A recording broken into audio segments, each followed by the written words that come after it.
ওরে শাহাই আলমকে দে বলে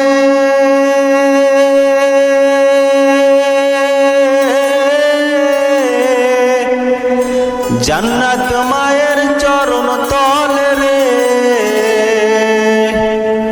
ওরে শাহাই আলমকে দে বলে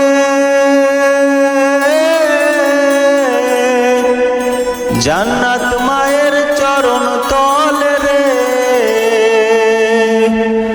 তোরা দেখ বুখারী হাদিস খুলে করছে নবী ঘোষণা, দুঃখের দরদি আমার জনম দুঃখী মা মাগো, গর্ভধারিণী মা জনম দুঃখিনী মা, দুঃখের